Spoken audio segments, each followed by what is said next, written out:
Hey everyone, my name is Rob. Welcome to my YouTube channel called The Movie Vault, where I want to help, advise and inform you guys about 4K Blu-ray and DVD collecting. If that sounds like something you might be interested in, consider subscribing to the channel and hitting that little bell to get notified every time I post a new video. I'm back with another review for you guys. I just got in the 35th anniversary limited edition Back to the Future trilogy. This is the 4K Steelbook trilogy here. Let's take a quick look at the packaging here. It's a little bit dusty. This is different. Our good friend Heat Serial at Midnight done a recent unboxing and review of this, and they have different artwork, it looks like, in the States.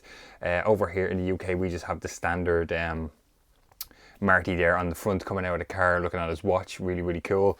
The side, you're just going to get the logo there. I will point out that Back to the Future is embossed. It's really nice there on the front and on the side. And the back of the box, you just have the DeLorean with the fire streaks coming off the tires there. That's pretty cool. Let's get the steel books out here. They're housed in this cardboard box set, and same again, Heat spoke about this as well. I will show this to you guys. It might be hard to see, but they have little cardboard tabs to just kind of keep the steel books separated, which is a really nice touch so as they don't get damaged in here. The three steel books make up the DeLorean over the three kind of periods here, which is a really nice touch. That's why I wanted to get these steelbooks. So the first movie there has the front half of the DeLorean in the 1955 timeline. On the back we have Marty and Doc there. Inside we have some artwork and the 4K and the Blu-ray discs. Part 2 we have the 2015 timeline there and the DeLorean, and we have Marty with the hoverboard, really cool. And once again, inside we have some artwork there and the 4K and the Blu-ray disc for part 2. And part 3 we have the 1885 timeline there, really nice, and the arrow and stuff in the car. And we have Marty as Clint Eastwood on the back there. Once again, inside we have the 4K the Blu-ray, and we have the bonus disc Blu-ray in there with all the stuff on it. So I actually only earlier this year I picked up the 30th anniversary Blu-ray trilogy, which I think I might give this away on the channel here coming up, because I don't actually need it anymore now. All the same bonus features have been transferred over to the 4K trilogy here, to the set, and I'm going to just read the back of this card here, guys, because there's over 1 hour of all new bonus features. There's an absolute ton of stuff in this. I'm not going to go through it all. You'll probably know what it is, or you've seen it on some other reviews and stuff, but yeah, it's absolutely jam-packed with bonus stuff. Fantastic 4K release here, Back to the Future trilogy.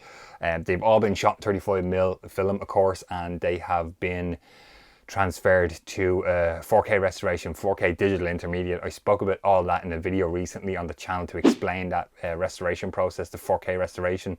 So picture quality looks brilliant on this. I'm going to talk about the first one real quick here. There is an Atmos, and my receiver plays through the Dolby True HD 7.1 audio track. Brilliant sound mix, no issues there from me. Restoration looks great. As I said, film grain is in there. That's what we want to see. That's how it should look like. There shouldn't be like crystal clear picture on these movies shot on film. I spoke about all that in the video. That's not how they're supposed to be. A couple of standout scenes to me in the first movie. After the band audition, Marty and Jennifer are kind of walking away into the kind of the town square.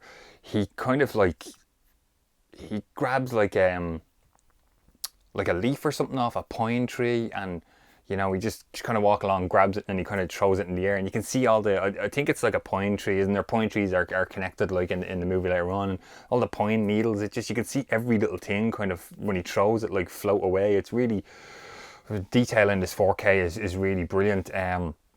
The HDR, the high dynamic range, the bigger range of blacks and the bigger range of whites, dark and shadow, and light and shadow, I should say.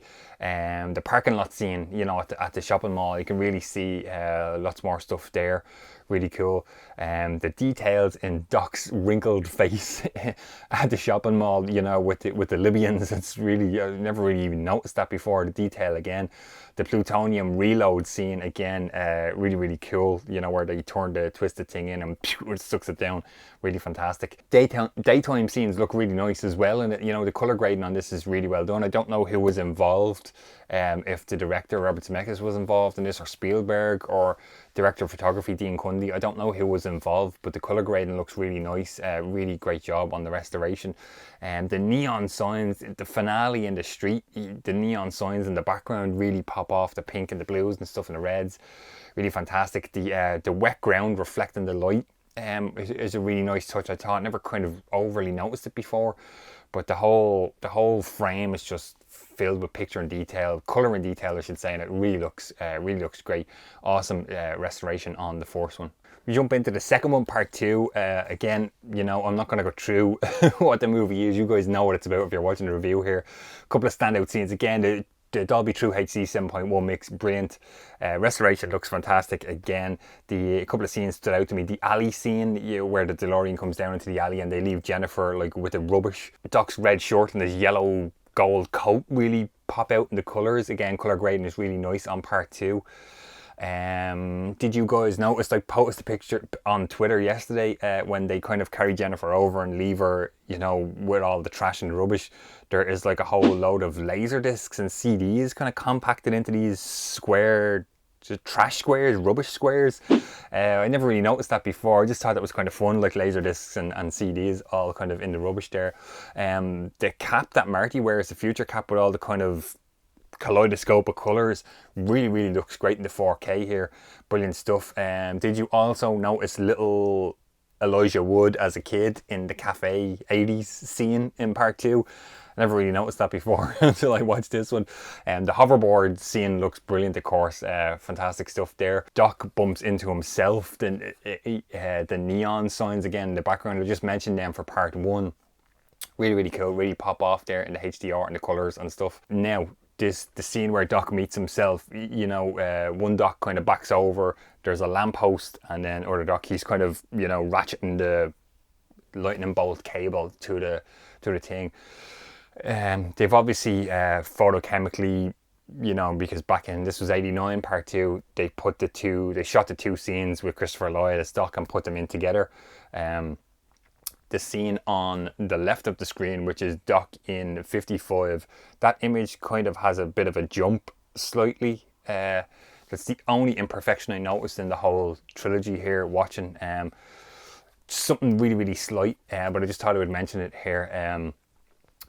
The scene where the principal jams Marty's hand at the table, that always got me as a kid. I thought that was really like, he's under the table and he's biting the hat and stuff. It was really funny. And the tunnel scene, the tunnel with Biff in the car and the hoverboard, it was really cool. Again, water on the ground looks fantastic. Great stuff on part 2. Part 3, once again, 7.1 True HD mix on my setup here at home. Sounds good. Film grain, once again, nice in part 3 here. A couple of scenes stood out to me. Getting the car from the mine, the HDR again, darker darks, brighter brights, really cool in part 3 here. The drive-in scenes look really nice in the outdoors, really nice colour grading on that there. The country landscapes, with the Indians and stuff where he goes, he time travels in the Indians and the train, and the really nice landscape setup in part 3 here. But yeah, that's kind of just a couple of notes here on the Back to the Future trilogy 35th anniversary limited edition 4K steelbook. I highly recommend this. Looks brilliant in 4K. As I said, I did only upgrade to this Blu-ray box set a while ago, earlier in the year, and delighted that I picked up the 4K steelbook trilogy because the steelbooks look really cool. I like the artwork we got here over in Europe, in Ireland. I ordered this from Zavvi in the UK, so it slightly differs to the kind of Photoshop looking American US release. This kind of hopefully this is in focus here, guys, but this just looks like the poster artwork that was done back in the 80s, those 80s style movie posters. So that's kind of going to wrap it up for my review here. Back to the Future 4K 35th anniversary trilogy. Hopefully you guys enjoyed it. If you do, please give it a thumbs up. Don't forget to subscribe to the channel, and if you haven't already, hit that little bell once again to get notified every time I post a new video. Highly recommend Back to the Future 4K trilogy. Let me know in the comments down below, guys, if you picked this up, what you think. If you plan on picking it up, let me know. Are you a fan of Back to the Future? Really enjoy that trilogy, always on when I was a kid, and I'm delighted to have upgraded to the 4K here for the Movie Vault.